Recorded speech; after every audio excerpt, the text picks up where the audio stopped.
नमस्कार दोस्तों।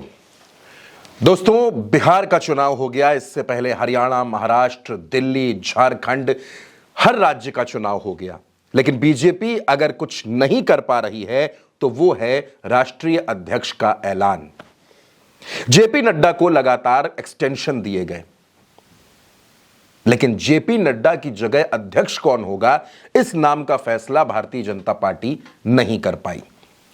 अधिवेशनों में चर्चा हुई, मीटिंगों में चर्चा हुई, सब कुछ हो गया, लेकिन अध्यक्ष कौन बनेगा, अभी इसका फैसला नहीं हो पाया।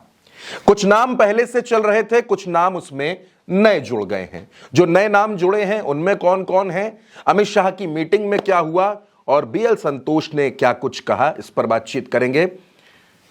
दोस्तों, भारतीय जनता पार्टी के सामने अब कुछ राज्यों के चुनाव और आ रहे हैं।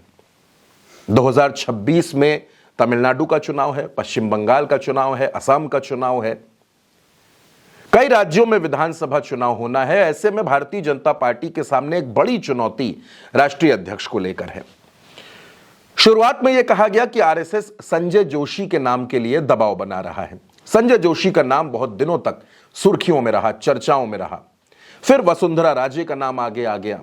उसके बाद शिवराज सिंह चौहान, मनोहर लाल खट्टर, तमाम नाम सामने आते रहे। किसी ने कहा नितिन गडकरी बन जाएंगे, किसी ने कहा राजनाथ सिंह बन जाएंगे। लेकिन अब बिहार के चुनाव के बाद बीजेपी के लिए दो चुनौतियां सबसे बड़ी हैं। पहली पश्चिम बंगाल का चुनाव और दूसरी उत्तर प्रदेश का चुनाव। जो नए नाम इन बीच चर्चाओं में आए, उसमें कुछ नाम ऐसे हैं जिनकी चर्चा होती रही है, जैसे निर्मला सीतारमण, दक्षिण भारत से आती हैं। भारतीय जनता पार्टी आज तक वहां कोई महिला अध्यक्ष नहीं बनी है, तो अब निर्मला सीतारमण के नाम की चर्चा हो रही है। दोस्तों, मैं तमाम नाम आपको बताऊंगा जिस पर चर्चा चल रही है, मंथन चल रहा है, लेकिन उसके पहले मैं चाहता हूं कि आप डॉक्टर राकेश पाठक, जो देश के मशहूर राजनीतिक विश्लेषक हैं, जमीनी मुद्दों की पकड़ और मीटिंग के अंदर क्या कुछ चलता है, अंदर की क्या कुछ खबर होती है, उस पर अपनी निगाह रखते हैं, अपनी नजर रखते हैं। आप राकेश पाठक जी को सुनिए। देखिए महिमा, इसकी दो तीन बड़ी वजह है, लेकिन उससे पहले हम ये देख लें थोड़ा सा अतीत में झांक कर कि क्या भारतीय जनता पार्टी में जब से उसकी स्थापना हुई है तब से लेकर आज तक कभी ऐसी कोई नौबत आई कि किसी राष्ट्रीय अध्यक्ष को 2 साल तक एक्सटेंशन मिला हो, सेवा विस्तार मिला हो? ऐसा कभी नहीं हुआ। जेपी नड्डा का कार्यकाल खत्म हुए 2 साल हो रहे।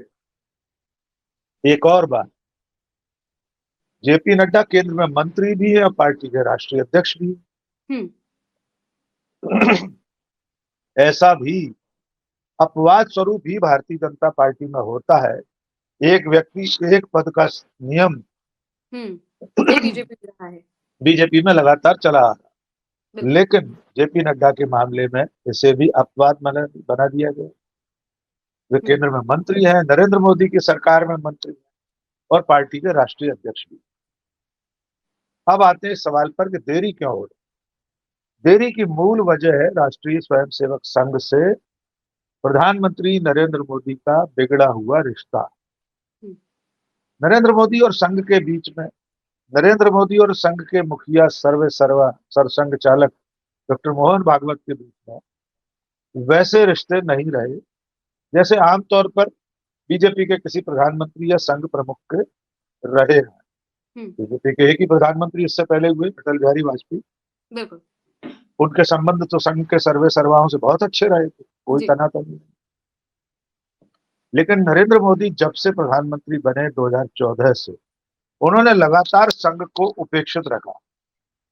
आपको जानकर आश्चर्य होगा कि नरेंद्र मोदी अपने 2 कार्यकाल में 10 साल तक संघ मुख्यालय नहीं गए। वे नागपुर जाते थे सरकारी कार्यक्रमों में, लेकिन संघ मुख्यालय कभी नहीं गए।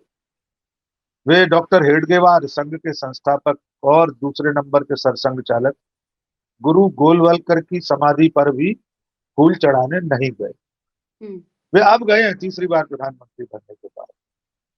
यही वजह है कि बीच में संघ के सुप्रीमो बीजेपी या मोदी को असहज करने वाले बयान देते रहे। अब आते उस मूल मुद्दे पर जिस पर हम बात कर रहे हैं कि बीजेपी का राष्ट्रीय अध्यक्ष क्यों नहीं चुना जा रहा इतने दिनों से? इसकी असल वजह, जैसा कि मैंने कहा, कि संघ का वीटो है। नरेंद्र मोदी अपने किसी कठपुतली को एक बार फिर से राष्ट्रीय अध्यक्ष बनाना चाहते हैं, जैसे जेपी नड्डा थे।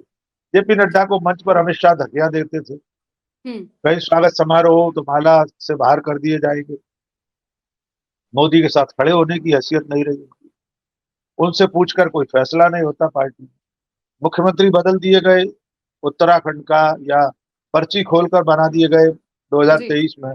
क्या आपको लगता है कि जेपी नड्डा को किसी ने बताया होगा, मोदी शाह की जोड़ी ने, कि मध्य प्रदेश में किसकी पर्ची भेज रहे हैं, या राजस्थान में किसकी पर्ची निकलने वाली है, या हरियाणा में किसकी पर्ची निकलेगी? तो भारतीय जनता पार्टी में मोदी शाह के युग में कोई ऐसा अध्यक्ष बन जाए जिसे मोदी शाह काबू में न रख सके, ऐसा ये लोग नहीं चाहते। संघ ये चाहता है कि अब की बार पार्टी का अध्यक्ष ऐसा हो जो थोड़ा सा संघ की सुनवाई करे, उनकी बातों पर ध्यान दे, मोदी और शाह के एकदम प्यादे के रूप में काम न करे। इसलिए अब तक राष्ट्रीय अध्यक्ष नहीं चुना जा सका। कई नामों पर चर्चा होती रही है, जिस पर हम अभी आगे और बात करेंगे आपसे, लेकिन मेरा ऐसा मानना है कि ये मोदी शाह की राजनीतिक शैली पर संघ का एक अंकुश है कि आप इतने स्वच्छंद नहीं है। भले तीसरी बार प्रधानमंत्री बन गया, लेकिन पार्टी का राष्ट्रीय अध्यक्ष बनाते समय संघ की मर्जी का ध्यान भी रखना पड़ेगा। जी। तो दोस्तों, बीजेपी में लगातार मीटिंग्स हो रही हैं। अमित शाह बीएल संतोष के बीच मीटिंग हुई, नरेंद्र मोदी के साथ मीटिंग हुई। उसमें दो सवाल सबसे ज्यादा महत्वपूर्ण हैं। पहला, राष्ट्रीय अध्यक्ष कौन होगा, और दूसरा, उत्तर प्रदेश में भारतीय जनता पार्टी की कमान, संगठन की कमान कौन संभालेगा। उत्तर प्रदेश में तमाम नामों पर चर्चा है। स्वतंत्र देव सिंह, बाबूराम निषाद, हरीश द्विवेदी, ब्रजेश पाठक, और अचानक से एक नाम जो सुर्खियों में आया है स्वतंत्र देव सिंह का। एक नाम जो सामने आया है साध्वी निरंजन ज्योति का। एक नाम जो सामने आया है यूपी सरकार के मंत्री धर्मपाल सिंह का। ये तमाम नाम चल रहे हैं, लेकिन जब बात राष्ट्रीय अध्यक्ष की आती है तो उसमें यूपी से ही दो नाम चल रहे हैं। उसमें एक नाम केशव प्रसाद मौर्य का है और एक दिनेश शर्मा का है। अगर बाकी नामों की चर्चा करूं तो धर्मेंद्र प्रधान के नाम की चर्चा हो रही है कि धर्मेंद्र प्रधान भी अध्यक्ष बन सकते हैं, उन पर बीजेपी भरोसा कर सकती है। भूपेंद्र यादव के नाम की भी चर्चा हो रही है, लेकिन जो फाइनल मुहर लगनी है वो मुहर आरएसएस की ही होगी। संघ जिसके नाम पर मुहर लगाएगा, जिसका नाम तय करेगा, अध्यक्ष वही बनेगा। और खबर जो निकल कर आ रही है, जो जरूरी बात निकल कर आ रही है, उसके मुताबिक 15 दिसंबर से पहले भारतीय जनता पार्टी अपने राष्ट्रीय अध्यक्ष और उत्तर प्रदेश के प्रदेश अध्यक्ष के नाम का ऐलान कर देगी। अब अध्यक्ष कौन बनेगा, कौन कमान संभालेगा, इसके लिए फिलहाल थोड़ा सा इंतजार करना पड़ेगा। आप बने रहिए उल्टा चश्मा यूसी के साथ। चैनल को सब्सक्राइब जरूर कीजिएगा। नमस्कार।